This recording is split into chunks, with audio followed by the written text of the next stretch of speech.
아가서 말씀을 전합니다. 술람미 여인은 마음으로 사랑하는 이는 솔로몬 왕이 아니라 목자였습니다. 그래서 술람미 여인은 내 사랑하는 자는 내게 속하였고 나는 그에게 속하였구나 하면서 내가 사랑하는 이의 정체를 여기 이렇게 밝혀요. 그가 백합화 가운데에서 양떼를 먹이는구나. 여러분, 솔로몬 왕이 양떼를 먹인 것은 역사에도 없고 아가서 내에도 없습니다. 그러니까 이 술람미 여인이 정말로 사랑하는 이는 누구라고요? 목자라는 거예요. 목자라고 하는 것입니다. 그런데 술람미 여인은 그렇게 목자를 사랑함에도 불구하고 솔로몬 왕궁으로 끌려와 어쩔 수 없이 솔로몬의 후궁이 되어야 하는 상황에 부닥쳐 있습니다. 그의 몸은 솔로몬 왕궁에서 후궁이 되어야 하는 이제 몸단장 절차에 들어갔습니다. 그럼에도 술람미 여인의 마음은 여전히 누굴 사랑해요? 목자를 사랑하는 거죠. 그래서 목자와의 사랑을 막 상상하는 것입니다.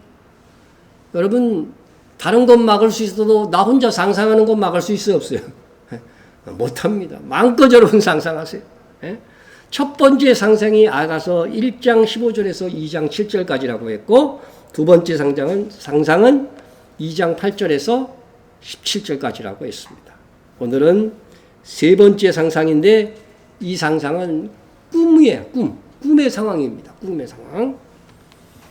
내가 밤에 침상에서 마음으로 사랑하는 자를 찾았노라. 찾아도 찾아내지 못하였노라. 여러분, 침대예요, 침대. 침대에서 사람을 찾은 적이 있으세요? 무슨 물건을 어디다 뒀나 떨어뜨렸나 찾을 수는 있어도 사람을 찾는 일은 없죠. 침실이라 해봤자 그리 크지 않은 공간일 텐데 그것에서 누군가를 찾을 수 있을까? 그런데 꿈이라면 가능한 일입니다. 꿈이라면 가능한 일입니다.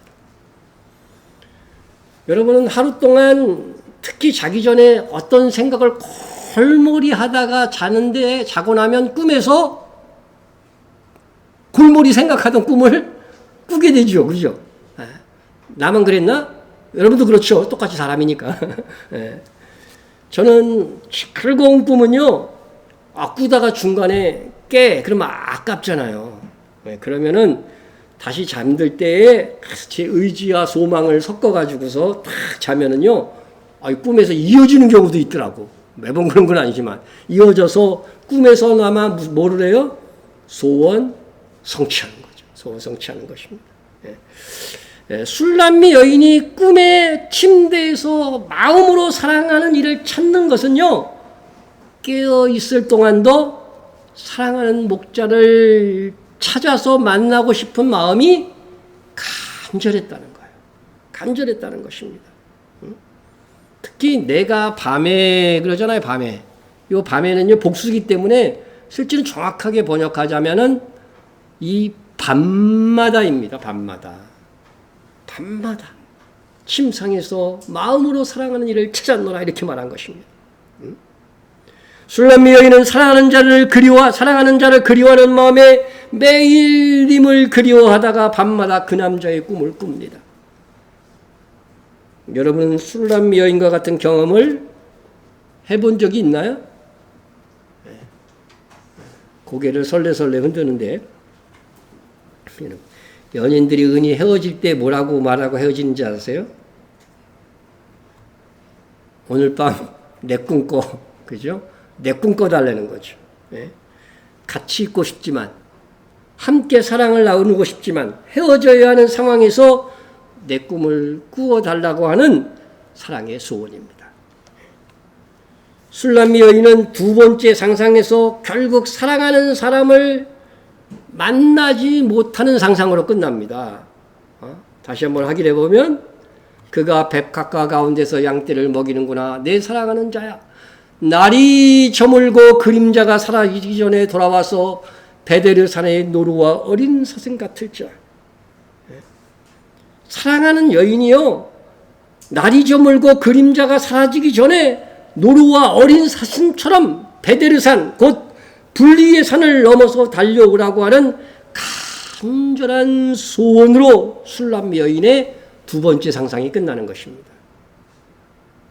그러나 술람 여인의 소원과는 달리 날이 저물었어요.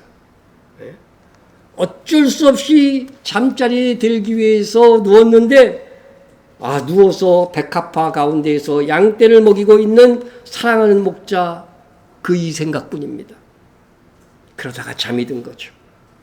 잠들자 만나고 싶은 목자를 만나지 못한 그 안타까움에 꿈속에서도 막 그냥 이렇게 찾는 거예요. 그래서 침대 이것저것을 살피면서 마음으로 사랑한 이를 찾습니다. 그럼에도 현실에서처럼 사랑하는 이를 찾지 못합니다. 술람 여인은 너무 사랑하는 이가 그리운 나머지 꿈에서 이제는 침대에서 찾다가요, 찾지 못하니까 그 잠자리를 벗어납니다. 이에 내가 일어나서 성 안을 돌아다니며 마음에 사랑하는 자를 거리에서나 큰 길에서나 찾으리라 하고, 이 큰 길은 원어 기준으로 보면 광장입니다. 광장. 여인은 침실에서 사랑하는 목자를 찾다가 찾지 못하니까 성 안을 막 돌아다니고 있습니다. 거리거리를 살피고 광장에서도 목자가 있을까 막 찾는 것입니다. 여러분, 그런데 밤에 여자가 이렇게 거리와 광장을 돌아다니는 것은 그 시대에서는요, 불가능한 일입니다. 우리 여자 성도님들 밤에 막 돌아다니죠? 이렇게 할 수 있는 나라가 현대에서도요, 드뭅니다. 미국 가서 밤거리 함부로 돌아다니면요, 큰일 날 수 있습니다. 큰일 날 수 있습니다. 저 중동 지방에서는 더 하고요. 100여 년 전만 해도 여자가 밤에 돌아다니는 것은 매우 위험한 행동이고 지금도 그런 나라들이 많다는 거죠. 그러나 시대를 막론하고 꿈에서는 가능합니다. 꿈에서는 가능합니다. 술람 여인은 거의 미친 듯이 거리와 광장을 이리저리 활보하며 마음으로 사랑하는 자 곧 목자를 찾아 헤맸습니다. 그러나 그 결과는 마찬가지였습니다. 찾으나 만나지 못하였노라. 술람 여인은 꿈속에서 거리와 광장을 헤매다가 밤이니까 사람 별로 없을 거 아니에요. 그런데 어떤 사람을 만나게 됩니다. 누굴 만났을까요? 성안을 순찰하는 자들을 만나서 묻기를, 술람 여인이 밤중에 거리와 광장에서 사랑하는 사람을 찾다가 처음 만난 사람들이 순찰하는 사람들이었습니다. 성경 다른 구절에서 이 순찰하는 자들을 지키는 자 혹은 파수꾼 이렇게 기록하고 있습니다. 우리로 얘기하면 그냥 경찰입니다. 그죠? 경찰. 한밤중에 거리를 활보하니 일반 사람들은 없었고 물을 수 있는 사람은 밤거리를 지키는 경찰들 뿐이었던 것입니다. 술람 여인은 경찰들에게 묻습니다. 내 마음으로 사랑하는 자를 너희가 보았느냐 하고, 술람 여인의 마음은 온통 사랑하는 이 생각뿐이었습니다. 그러니까 경찰들을 만나자마자 마음으로 사랑하는 이가 이렇게 생겼는데 너희가 혹시 보았느냐? 이렇게 물은 거죠. 이는 술람 여인이 경찰들에게 자기가 사랑하는 남자가 누구인지를 정확하게 공개적으로 밝힌 것입니다. 여러분, 우리에게도 나를 사랑하는 분에 대하여 정확하게 말하고 공개적으로 밝히는 것이 중요합니다. 그래야 주님의 사랑받는 자가 됩니다. 신약 성경에서 우리 믿는 자들을 가리키는 칭호들이 몇 가지가 있어요. 예수님께서 명명한 것은요, 제자입니다. 그죠? 모든 민족에게로 가서 뭐를 삼으라고? 신자 삼으라고 안 그러고 제자 삼으라고 그러죠. 제자 삼으라. 그리고 또 개종자를 뜻하는 교인이라는 말이 있어요. 근데 오늘은 이제 교회에 나오는 사람이라 그래서 이제 교인, 교회에 속했다 해서 교인이 이렇게 부르지만 그 당시에 그 교인의 의미는 이제 기독교가 이제 시작된 거니까, 그죠? 그래서 개종해서 믿는 사람들을 교인 이렇게 불렀습니다. 또 하나님의 백성으로 구별되었다. 그래서 구별의 뜻인 거룩할 성자를 써서요, 성도, 거룩한 자, 풀어서 얘기하면 성도라고 불렀어요. 성도라고. 네? 그리고 또 하나의 명칭이 있는데 예수 믿는 자 해갖고 믿을 신자를 써갖고 신자라고 불렀습니다. 신자. 또 뭐가 있을까? 성도들끼리 뭐라고 불렀다고 그랬어요? 자체적으로 자기, 예? 그렇죠. 형제자매라고 그랬죠. 이제. 예. 예. 형제라고 불렀어요. 주로. 형제. 예? 사도들이 편지할 때 어떻게 했어요? 여러분 서신서 읽어보면 형제들아, 교회 성도들을 형제들아 부르잖아요. 그래서 가장 많이 신약성경에 신자들을 가리켜 말한 것은 이제 성도와 성도 간의 이야기 때문에 형제라는 말이 최고 많이 나와요. 여러분들 우리의 한 가족이에요. 그래서 형제자매요. 아버지가 한 분이신 형제자매라는 거죠. 그리고 또 하나 오늘 여러분 초점을 맞추려고 하는 것은 불신자들이 신자를 어떻게 부르느냐. 오늘날 안 믿는 사람들이 신자들을 뭐라고 불러요? 예수쟁이. 네, 맞아요. 예수쟁이. 네. 불신자들이 신자를 칭할 때 불렀던 이름이 성경에 나와 있어요. 뭐였을까요? 예수쟁이는 안 나와 있잖아요, 성경에. 그죠? 지금은 뭐라고? 예수쟁이하고 거의 비슷한 말이에요. 예, 답이 안 나오는데, 그럼 제가 공개해야 되겠습니다. 예, 그리스도인입니다. 그리스도인. 예. 제자들이 안디옥에서 비로소 그리스도인이라 일컬음을 받게 되었더라. 예. 여러분 안디옥에서 비그리스도인들, 예수를 안 믿는 불신자들이 비로소 처음으로 예수 믿는 사람들을 향하여 뭐라고 불렀냐면 쟤들은 그리스도인이야.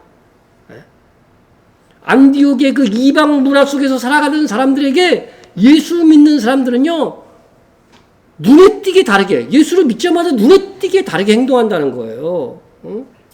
그래서 안디옥 교회의 신자들은 예수를 믿는 순간 이전과의 삶과는 전혀 다른 삶을 살아갔습니다.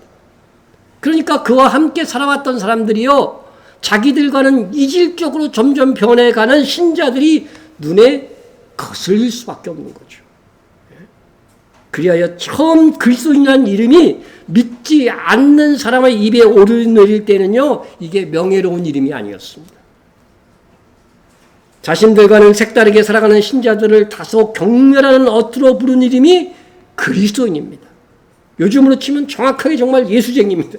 예수쟁이. 그런 의도예요. 무슨 쟁이라고 하는 말은 어떻게 돼요? 약간 좀 깔보는 말이잖아요. 그죠? 조롱하는 말이잖아요. 그렇지만 쟁이라는 말 속에는 전문가라는 의미도 있어요. 대장쟁이. 예? 그러니까 아무나 못하잖아요. 그와 같이 우리는 예수 믿는 전문가야. 전문가입니다. 그런데 이 초기 그리스도인들은요, 자신들이 불신자들이 조롱하는 이 그리스도인이라고 부르는 것을요, 받아들였어요. 그래, 우리는 예수쟁이야. 이런 식으로 받아들인 거죠. 그리스도인이라는 것을 받아들이고 그리스도인의 정체성으로 살아가는 것을 부끄러워하지 않았습니다. 심지어 박해를 받고 때로는 흩어지는 상황 속에서도 자기의 신분을 포기하지 않았습니다. 이후 세월이 흐르면서 어떤 압박과 시련이 와도 믿음을 포기하지 않을 뿐더러 또 아주 착하게 살아가요. 선행을 하면서 살아가요. 그러니까 경멸조로 불렀던 그리스도인이라는 이름이 빛나기 시작한 것입니다. 세상 사람들조차도 달리 보기 시작한 것입니다. 그리하여 처음에는 경멸조로 불렀던 이름이 나중에는 명예로운 칭호가 된 것입니다. 여러분, 우리의 이름은 그리스도인입니다. 그리스도의 사람, 그리스도께 속한 사람이라는 뜻입니다. 우리도 안디옥 초대교회의 첫 번째 그리스도인들처럼, 그리고 술람미 여인처럼 우리 주 예수 그리스도를 믿는 자임을 공개적으로 밝혀야 됩니다. 혹시 옆집에서 내가 예수 믿는지 모르시는 분이 있으세요? 그러면 심각한 거죠. 내가 그리스도님을 밝힌 이후에는 그 다음에는 어떻게 돼요? 정말 그리스도인답게 선한 영향력을 끼치면서 살아가야 됩니다. 그러면 이로 인해 예수 그리스도의 이름이 더욱 능력 있게 전파될 것이기 때문입니다. 자, 그러면 누가 주를 만날 수 있는가? 누가 주를 만날 수 있는가? 공개적으로 예수님을 믿는다는 것을 표하는 것과 이게 관계가 있다는 거죠. 술람비 여인이 공개적으로 내 사랑하는 이가 누구라는 것을 밝힌 다음에 성을 순찰하는 자들을 만나서 묻기를 내 마음에 사랑하는 자가 누구냐? 누구인지 너희가 보았느냐? 이렇게 질문했을 때에 이어서 만난 사람들이 누구예요? 이어서 만난 분이 사랑한 이를 만나게 되잖아요. 여러분, 이 파수꾼들, 순찰하는 자, 이 파수꾼들이라고 하는 것은요, 그들 앞에서 내 사랑한 이를 밝혔다고 했는데, 이 파수꾼들은 성경에서요, 그렇게 좋은 사람들이 아니에요. 오히려 적대적인 사람입니다. 네? 이스라엘의 파수꾼들은 맹인이요. 다 무지하며, 벙어리 개들이라. 그냥 진짜 모욕적인 말이죠. 짓지 못하며 다 꿈꾸는 자들이요. 개인데 짓지도 못한대. 꿈꾸는 자들, 누워있는 자들이요. 잠자기를 좋아하는 자들이니 이 개들은 탐욕이 심하여 족한 줄을 알지 못하는 자들이요. 그들은 몰지각한 목자들이라. 예? 그러니까 이 사람들은 정말로 탐욕에 가득 찬 벙어리 개들이요, 뭐 무지한 자요, 영적인 맹인이요, 막 이렇게 떠든 것입니다. 악평했습니다. 몰지각한 자들이라는 거예요.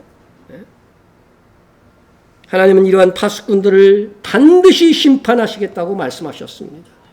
반드시. 그들의 가장 선한 자라도 가시 같고 가장 정직한 자라도 찔레 울타리보다 더하도다. 그들이 파수꾼의 날 곧 그들 가운데 형벌의 날이 임하리니 이제는 그들이 요란하리로다. 이스라엘의 파수꾼들 중에요, 선한 자, 그나마 좀 낫다는 자들도 어떻게 돼요? 가시 같다는 거예요. 정직한 자라도 찔레 울타리처럼요, 백성들을 자꾸 찌르는 거야. 못 살게 만드는 거죠. 백성 위에 군림하며 백성을 고통스럽게 하는 그 압박하는 목자들이라고 하는 것입니다. 하나님은 이러한 파수꾼들을 반드시 심판하시겠다고 하십니다. 아가서 자체 내에서도요, 이 파수꾼은 술람미 여인을, 그러니까 곧 교회를 박해하고 약탈하는 자로 나옵니다. 아가서 5장 7절에 보면 성 안을 순찰하는 자들, 곧 파수꾼들이 술람미 여인을 만남에 나를 쳐서 상하게 하였고 성벽을 파수하는 자들이 나의 겉옷을 벗겨 가져갔도다. 이렇게 술람미 여인은 오늘 본문은 하지만 나중에 이 순찰하는 자들에게요, 구타를 당하고 약탈까지 당합니다. 그런데 술람미 여인은 이 순찰하는 자들, 결코 우호적이지 않은 사람들을 만나서 내 마음에 사랑하는 이가 누구인지 내가 그를 찾고 있다고 공개적으로 말한 것입니다.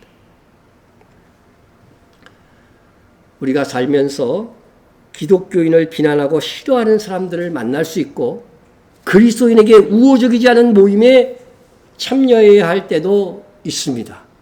그렇죠? 그런 가족들, 친지들 만날 때도 있잖아요. 그러할지라도 술람미 여인처럼 우리는 주님을 사랑하고 믿는 자임을 공개적으로 밝혀야 합니다. 여러분 그렇게 살아오셨어요?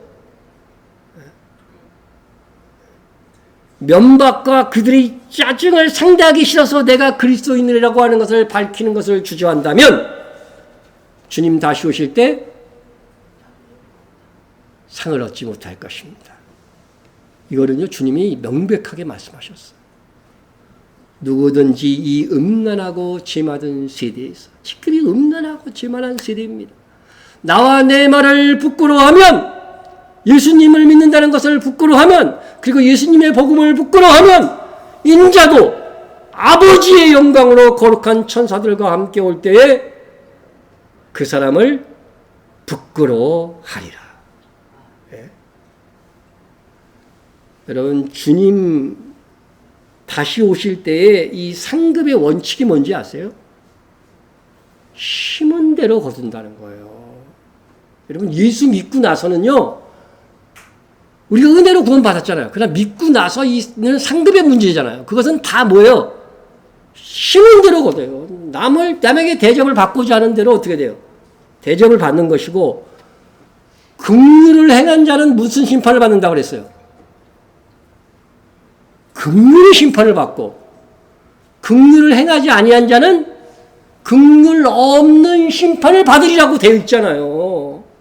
그러니까 여러분, 나한테 좀 잘못한 사람에게도 어떻게 돼요? 긍휼을 베풀어요. 마음에 너그러움을 가지세요.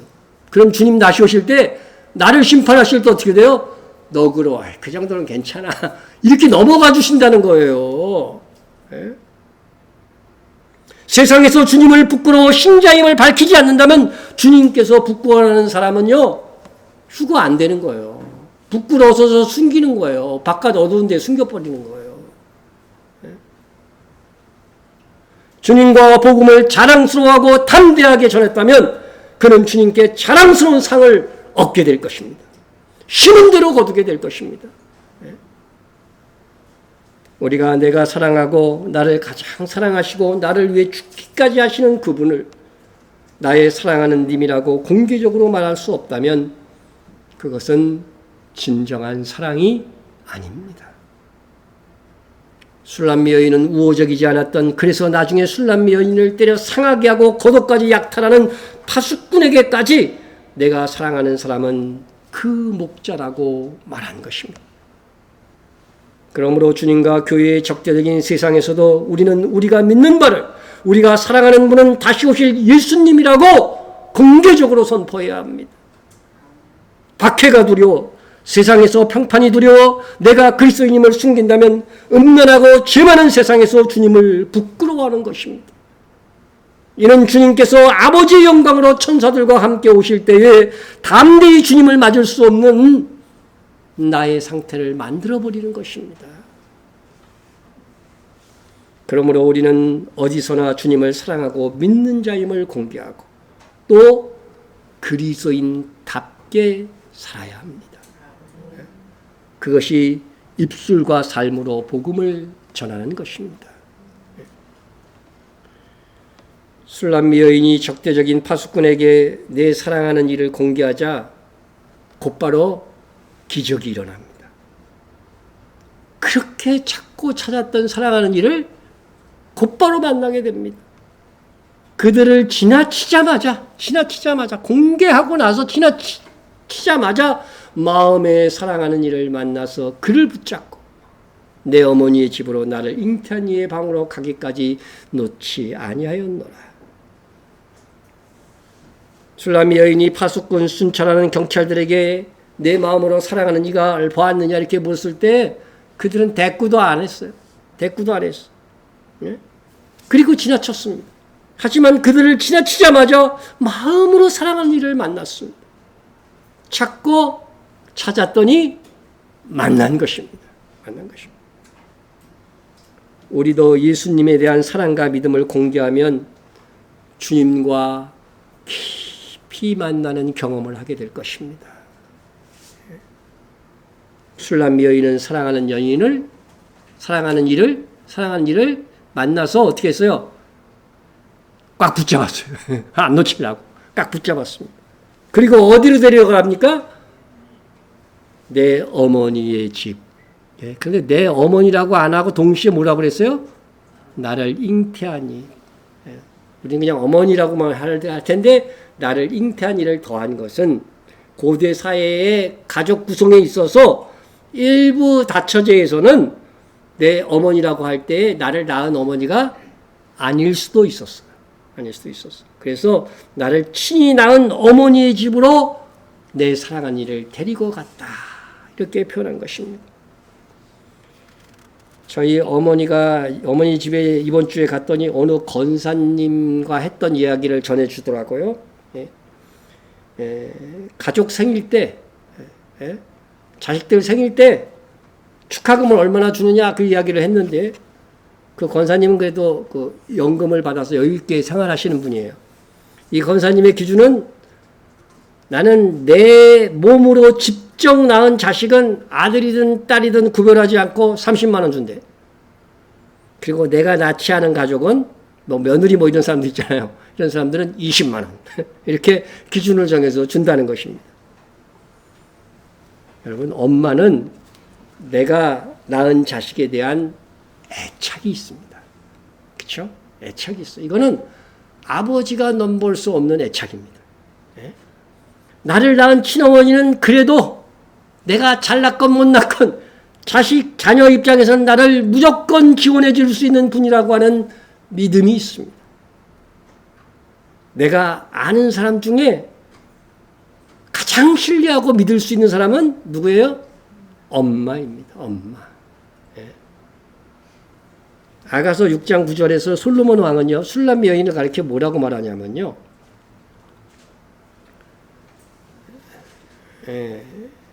그건 제가 안 해놨. 그는 그 어머니의 외딸이요, 그 낳은 자가 귀중히 여기는 자라구나. 아가서 6장 9절에 이렇게 돼 있어. 그러니까 이 술람 여인은 그 엄마가 유난히 특별하게 사랑하는 자라고 하는 것들은 이게 소문나 있었다는 거죠. 소문날 정도라는 거죠. 혹 그 어머니는 이렇게 생각할 수 있어. 어머니는 그러면 아버지하고 살고 있을 텐데 왜 아버지의 집이라고 안 하고 어머니의 집이라고 했을까? 아세요? 여러분, 일부 다처제 사회에서는요, 아내들마다 각각 처소 집이 따로 있어요. 사라의 장막, 하갈의 장막, 이 장막이 따로 있어요, 이렇게. 아내, 첫째 아내, 둘째 아내, 셋째 아내, 이렇게까지 장막이 집이 따로 있단 말이에요. 그래서 남편은 어떻게 돼요? 그날 따라서 어느 부인 1번, 2번, 3번 중에 어느 집으로 들어갈 거니까 자기가 선택해서 들어가는 거예요. 그러니까 각각, 그죠? 여자들마다 자기 집이 있는 거예요. 자기 집이 있는 것입니다. 그러니까 바로 자기를 낳을 어머니의 집에, 그죠? 그 장막, 어머니 집이 있는 거죠. 어머니 집. 이게 그러니까 우리가 듣기에는 좀 어색한 말 같지만 이 시대에는요, 너무나 당연한 말이에요. 그러니까 아버지는 없고 이제 더 안심이지. 예? 어머님의 보호 속에서 탁 들어갈 수 있는 그 집으로 가겠다고 하는 것입니다. 그래서 그 어머니의 집으로 가기까지 자기가 놓지 않았다. 이렇게 얘기하고 있는 것입니다. 그래서 그 정도로 이 술람 여인은 사랑한 이를 놓지 않으려고, 그죠? 혹시 길가에서 다른 데로 가면 안 되니까 안 놓고 있었던 거예요. 예? 결국 술람 여인은 사랑하는 이와 안전하고 안심할 수 있는 미래를 나누기 위해 자기 친어머니 집에 도착했고 그곳에서 사랑을 나누었습니다. 여러분, 우리에게도 주님과 사랑을 나눌 수 있는 특별한 공간, 환경이 필요합니다. 우리는 우리의 삶의 현장에서 주님과 대화하고 하나님께 기도할 수 있습니다. 걸어가면서도 기도해 보셨죠? 여러분들. 예? 생활 속에 수시로 기도하는 것입니다. 하지만 기도는요, 우리의 소원을 구하는 시간이기도 하지만 더 우선적으로 주님과 교제하는 시간이에요. 근데 더 깊은 교제를 위해서는 뭐가 필요한 거예요? 특별한 장소. 걸어가면서 기도하면 그냥 스야 이렇게 막 흩어지잖아요. 예? 너희가 내게 부르짖으며 내게 와서 기도하면 내가 너희의 기도를 들을 것이요. 너희가 온 마음으로 나를 구하면 나를 찾을 것이요. 나를 만나리라. 이 말씀은 기도하는 것은요, 하나님을 찾는 것과 동일하다고 하는 것입니다. 그죠? 예? 찾는 것과 기도하는 것은요, 동일하다는 의미입니다. 예? 그런데 여기서 심혈을 기울이고, 그죠? 막 부르짖으면서 기도하라는 거죠. 그리고 온 마음으로 나를 찾을 때에 나를 만날 수 있을 것이라고 얘기한 것입니다. 그러니까 좀 더 깊은 주님과의 교제는 어떻게 해야 된다는 거예요? 특별한 공간이 필요하다고 하는 것을 우리가 알 수가 있습니다. 예, 그래서 정한 장소가 필요하다고 하는 것입니다. 예? 자, 예배 드림도 주님과의 뭐예요? 교제예요. 기도와 똑같은 성격이 있습니다. 이 역시 오늘날 아무 데서나 우리는 예배를 드릴 수 있어요, 없어요? 있습니다. 예? 그러나 하나님께서는 그럼에도 불구하고 정한 날, 정한 장소에서 드리는 예배를 명하셨습니다. 좀 더 깊고 좀 더 내밀한 기도와 예배를 위해서는 안심하고 또 평안한 장소도 필요하다는 것입니다.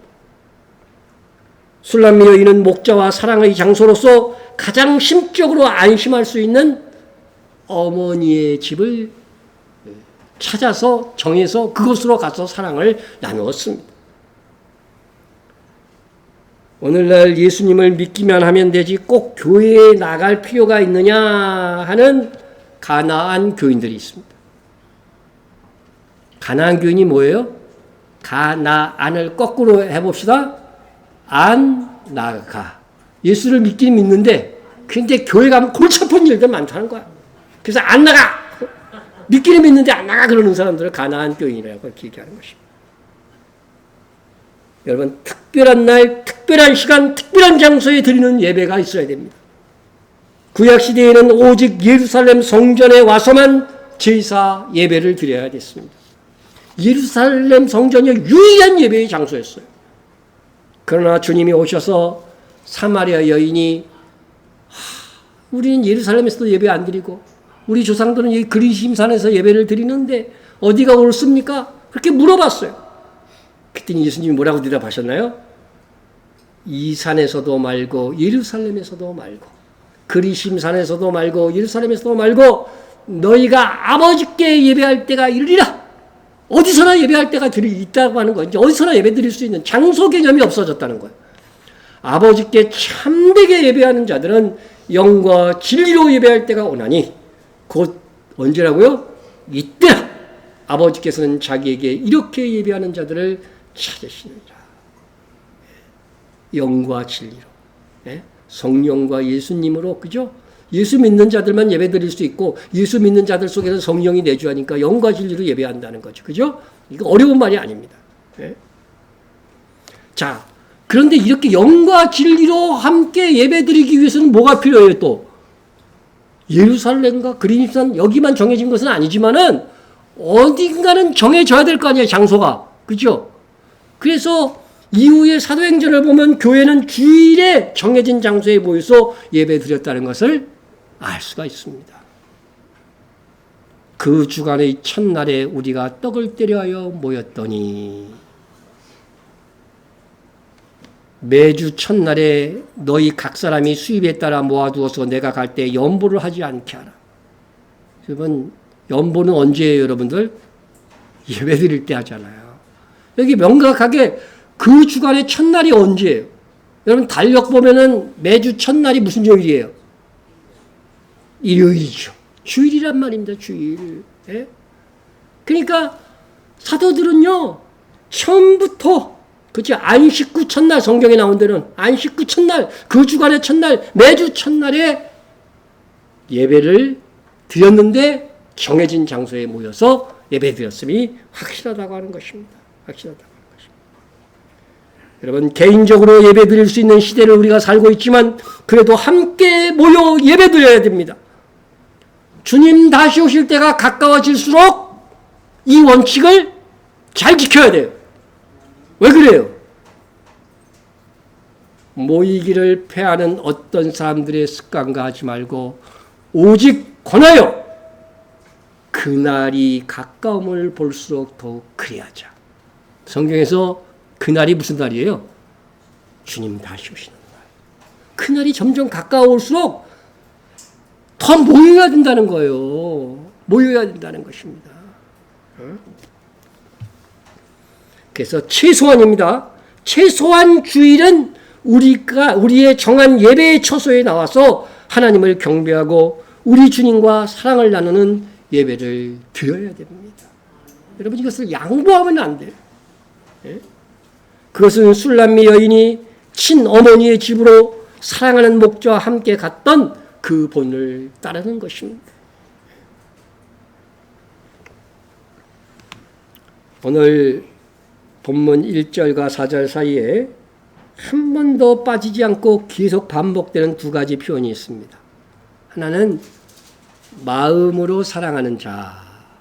그렇죠? 마음으로 사랑하는 자. 두 번째는 만나다, 그런 단어입니다. 1, 2절에서는 마음으로 사랑하는 이를 만나지 못했다는 거예요. 3절에는 엉뚱한 사람을 만나요. 누구요? 순찰하는 자들을 만났습니다. 그 다음에 4절에서는 마음으로 사랑하는 이를 드디어 만납니다.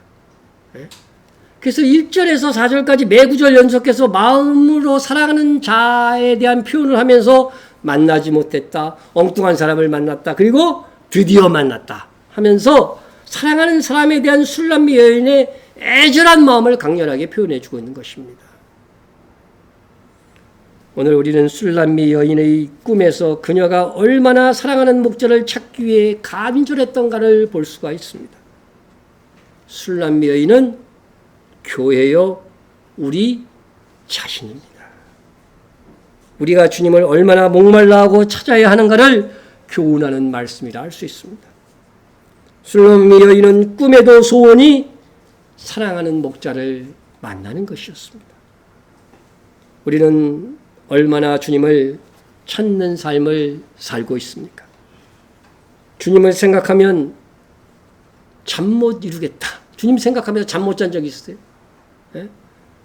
주님을 찾는 꿈이라도 술람미 여인처럼 꾸어본 적 있으신가요? 예? 그것을 생각하면 저를 포함해서 우리가 부끄럽습니다. 그죠? 다른 거는 엄청나게 사모하고 상상을 해. 근데 주님 만나는 상상은 안 합니다. 예?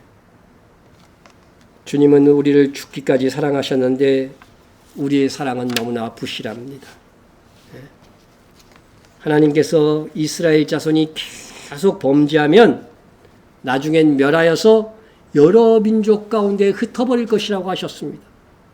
그러나 이렇게 말씀하셨습니다.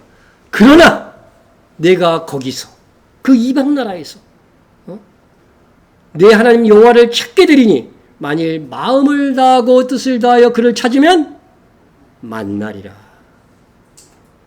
이방 땅에서조차도요, 그냥 찾으면 안 돼요. 이거는 마음을 다하고 뜻을 다하여 찾으면 만나리라. 예? 만나 주시겠다고 하는 약속입니다. 우리 주님은 우리가 꿈속의 술람미 여인처럼 정말 마음을 다하고 뜻을 다하여 찾기를 바라고 계십니다. 그러면 술람미 여인을 만나 주신 목자처럼 우리를 만나 주실 것입니다. 예? 여러분, 술람미 여인은 지금 다른 목적을 가지고 있지 않습니다. 목자를 만나서 사랑하는 교제를 하는 것이 유일한 목적이었습니다. 우리가 하나님께 무엇을 구하기 전에 주님을 사랑하는 마음이 우선이고 그분을 만나 교제하는 기도, 예배가 우선이어야 합니다. 엄밀히 말하면 선교보다도 뭐가 우선이에요? 예배가 우선인 것입니다. 예배가 우선입니다. 주님을 만나면 나머지 문제는 자동 해결입니다. 주님을 만나는 것이 우선입니다. 이사야서 55장 6절에는 너희는 여호와를 만날 만한 때에 찾으라. 가까이 계실 때에 그를 부르라. 이 말씀이 있습니다. 이 말씀은 우리에게 주신 말씀인 것 같지만 우선적으로 이스라엘에게 주신 말씀입니다. 이스라엘에게 여호와를 만날 만한 때는 언제였냐면요, 구약시대에는 안식일과 또한 절기가 여호와를 만날 만한 때였습니다.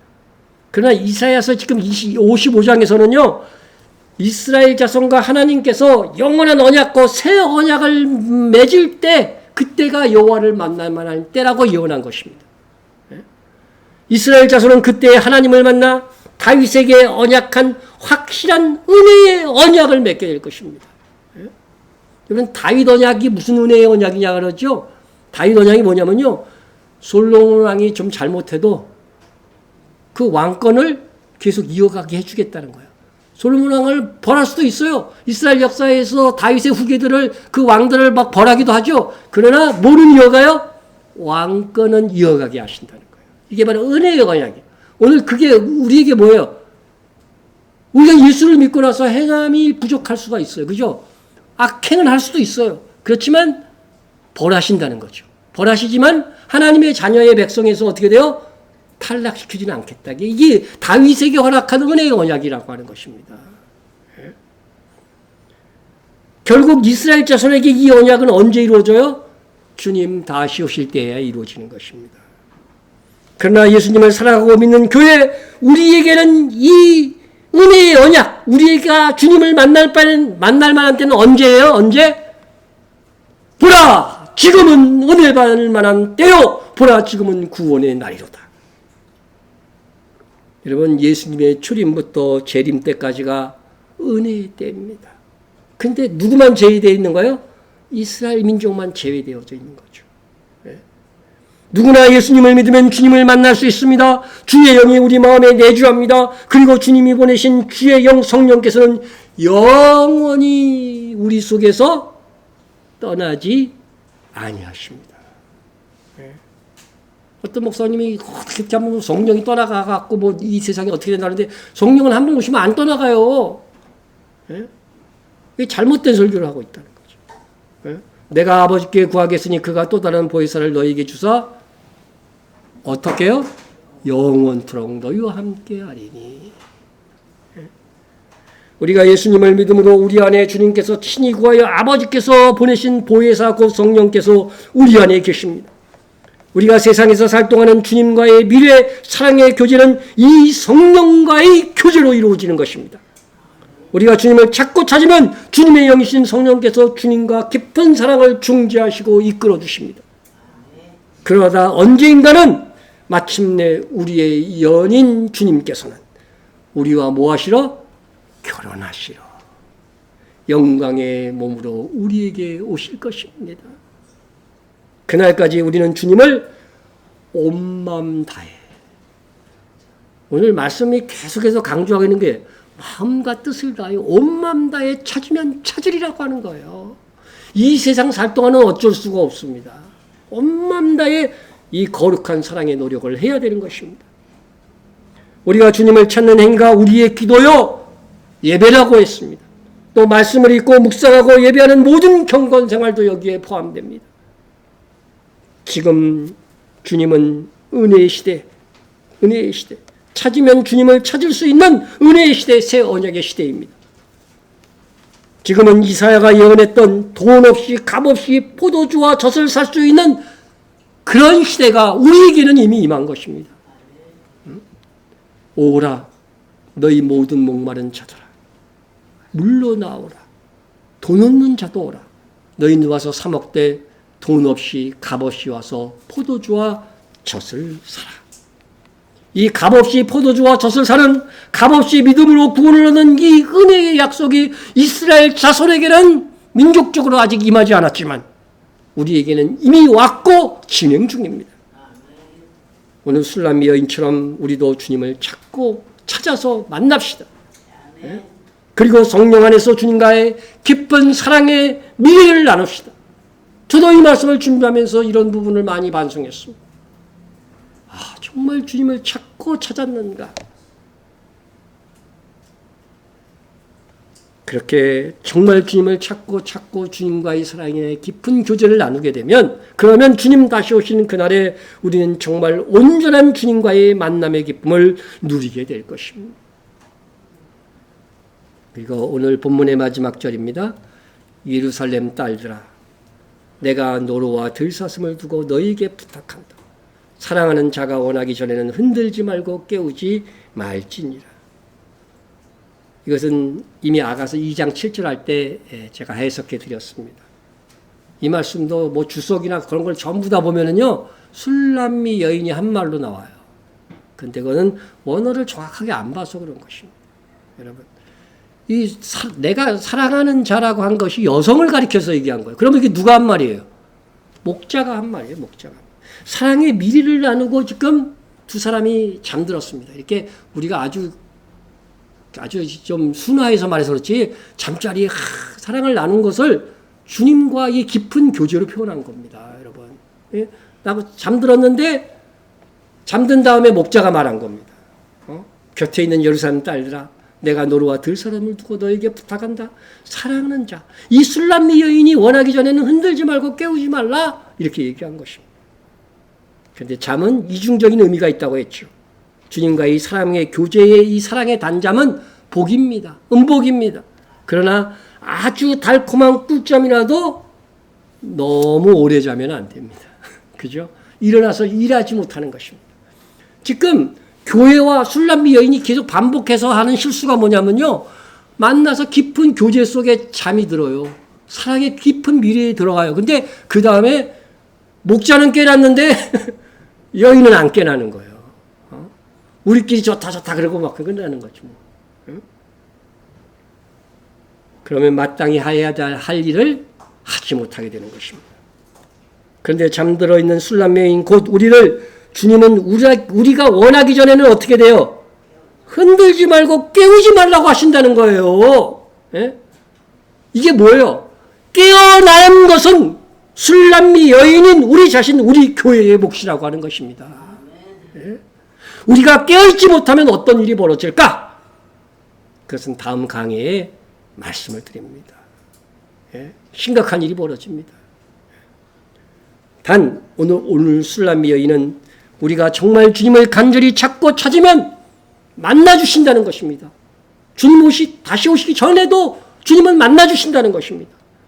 우리와 풍성한 교제로 함께 하실 것이라고 하는 약속인 것입니다. 온 마음 다해 전심으로 주님을 사모하고 찾아 사랑하는 우리가 됩시다.